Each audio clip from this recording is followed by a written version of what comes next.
আমি আপনাদেরকে আজকে আন্তর্জাতিক মাদক দিবস 26 তারিখ 26শে জুন আন্তর্জাতিক মাদক বিরোধী দিবস।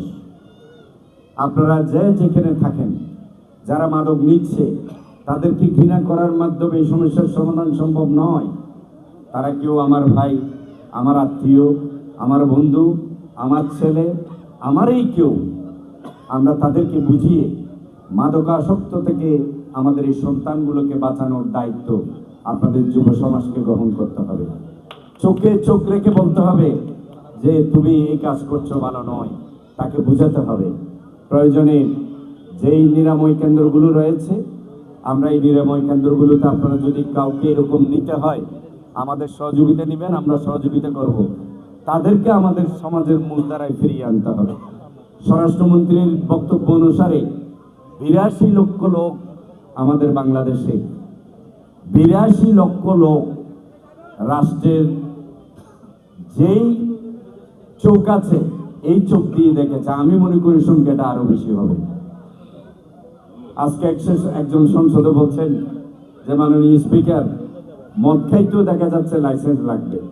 ও আমি ভালো করে ওনাকে পর্যবেক্ষণ করেছি, দেখি যে না, উনি আসলে নিয়মিতই কিছু একটা করেন, নাইলে তো ওনার চেহারা চোখ দেখলে তো কিছু বোঝা যায়। কিন্তু মাদকদেরকে, যারা মাদক গ্রহণ করে তাদেরকে বোঝা যায়।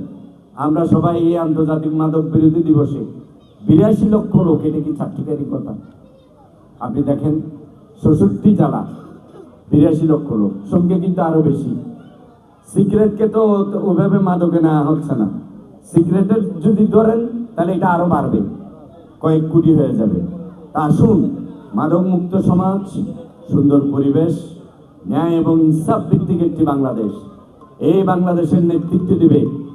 বাংলাদেশের এই নেতৃত্বের জন্য সত্যিকার অর্থে সৎ লোক, ভালো লোকগুলোকে আপনাদের সামনে নিয়ে আসতে হবে। এই ভালো লোকগুলোকে সামনে আনার যে আন্দোলন, যুব বিভাগ আপনাদেরকে ক্রীড়ার মাধ্যমে আপনাদেরকে দাওয়াত দিচ্ছে। আপনারা সেই ভালো লোকদের সাথে থাকেন, সমাজের ভালোর প্রচার করুন, ভালোকে ভালো বলুন, মন্দকে মন্দ বলুন।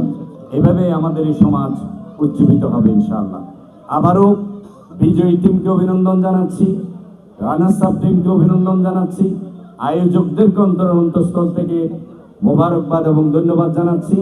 এবং যারা দর্শক হিসেবে এই চমৎকার খেলাটি উপভোগ করেছেন, আপনাদের সকলকে আন্তরিক মোবারকবাদ এবং ধন্যবাদ জানিয়ে আজকের এই পুরস্কার বিতরণের অনুষ্ঠানের আমার কথা এখানে শেষ করছি। এখন আমরা আনুষ্ঠানিক বোধহয় পুরস্কারের দিকে যাবো ইনশাআল্লাহ। ধন্যবাদ সবাইকে। আসসালামু আলাইকুম।